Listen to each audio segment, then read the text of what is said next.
குட்டியான நண்டை வச்சு முருங்கைக்காய் போட்டு நண்டு குருமா ரெடி பண்ண போகிறோம். எப்படி செய்யுதுன்னு பார்க்கலாம். நண்டு க்ளீன் பண்ணி வாஷ் பண்ணி எடுத்துருக்கிறேன். 3 பச்சை மிளகாய், ஒரு துண்டு இஞ்சி, 1 ஸ்பூன் கசகசா ஊற வச்சு எடுத்துருக்கிறேன்.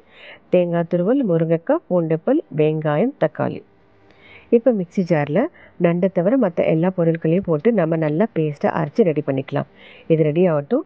இதுக்கு நடுவில் நான் ஒரு சின்ன டிப்ஸ் உங்கள்கிட்ட ஷேர் பண்ண போகிறேன். மிஷினில் நம்ம குழம்பு மிளகாத்தூள் அரைச்சி எடுத்துகிட்டு வருவோம். அது நம்ம டப்பாவில் மூடி போட்டு அப்படியே வச்சுருவோம். ஒரு 2-3 மாதம் கழிச்சு பார்த்தீங்கன்னா அது ஒரு லேயராக ப்ளஸ் சின்ன சின்ன வண்டு வர ஆரம்பிச்சிருக்கும். அது வராததுக்கு நம்ம என்ன பண்ணணும்னா, வசம்பை ஒரு சின்ன சின்ன துண்டாக போட்டு வச்சு திரும்ப மூடி போட்டு ஒரு 2-3 மாதம் கழிச்சு பார்த்தீங்கன்னா அந்த கம்ப்ளைண்ட்டே இருக்காது, வண்டே இருக்காதுங்க. நான் யூஸ்வலாக அதான் ஃபாலோ பண்ணிகிட்ருக்கிறேன். நீங்களும் ட்ரை பண்ணி பாருங்கள், உங்களுக்கும் அந்த வண்டு தொல்லை இருக்காது.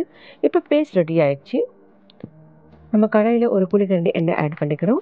எண்ணெய் காஞ்சதும் பட்டை, லவங்க ப்ளஸ் கறி வாசனைக்கு நம்ம நல்லா போட்டு பொரிய விடுறோம். இது நல்லா பொரிஞ்சதும் அரைச்சி வச்ச பேஸ்ட்டை நம்ம இதில் ஆட் பண்ணிக்க போகிறோம். பச்சை வாசனை போகிற வரைக்கும் இந்த பேஸ்ட்டை நம்ம நல்லா கிளறிட்டே இருக்க போகிறோம். இதுக்கு தேவையான உப்பு ஆட் பண்ணிக்கலாம். ஆட் பண்ணி ஒரு 2 நிமிஷம் நம்ம நல்லா மிக்ஸ் பண்ணி விட்டுக்கலாம்.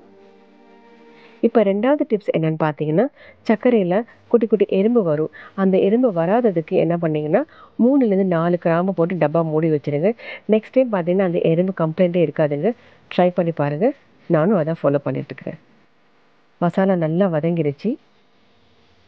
இப்போ கழுவி வச்சுக்கிற நண்டை இதில் ஆட் பண்ணிக்கலாம். 1 பை 1 எல்லா நண்டையும் நம்ம ஆட் பண்ணி நல்லா மிக்ஸ் பண்ணி விடுறோம். மசாலாஸ் நல்லா பெரட்டி விடுங்க. இதில் காரத்துக்கு நான் 2 ஸ்பூன் குழம்பு மிளகாத்தூள் ஆட் பண்ண போகிறேன். அதையும் போட்டு நம்ம நல்லா பெரட்டி விடலாம். ஒரு 2 நிமிஷம் நல்லா பெரட்டி விடலாம். இப்போ கொஞ்சமாக தண்ணி ஆட் பண்ணிக்கிறோம். தண்ணி போட்டு நம்ம நல்லா மிக்ஸ் பண்ணி விடலாம். முருங்கைக்காய் ஆட் பண்ணிக்கலாம். முருங்கைக்காய் நல்லா வேகிறதுக்கு கொஞ்சம் எக்ஸ்ட்ரா தண்ணி கூட ஆட் பண்ணிக்கலாம். வாசனைக்கு 1 ஸ்பூன் சோம்பு மிளகாத்தூள் ஆட் பண்ணிக்கிறேன். இதெல்லாம் போட்டு ஃபைனலாக திரும்ப ஒரு மிக்சிங் பண்ணிக்கலாங்க. ஒரு 10 நிமிஷம் மூடி போட்டு லோ ஃப்ளேமில் இதை வேக விடலாம். அவ்வளோதாங்க, 10 நிமிஷம் ஆயிடுச்சு. குழம்பு நல்லா கொதிச்சிருச்சு. முருங்கைக்காவும் நல்லா வெந்துருச்சு.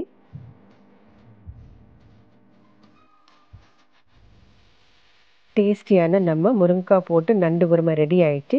ஃபைனலாக கொத்தமல்லி போட்டு நம்ம கார்னிஷ் பண்ணிக்கலாம். இந்த ரெசிபி உங்களுக்கு பிடிச்சிச்சுன்னா நீங்களும் ட்ரை பண்ணி பாருங்கள். இது சளி இருமலுக்கு ரொம்ப நல்லதுங்க. சளி இருந்தால் டக்குன்னு இதை எடுத்தால் சளி ஸ்டாப் ஆயிடும். Happy cooking.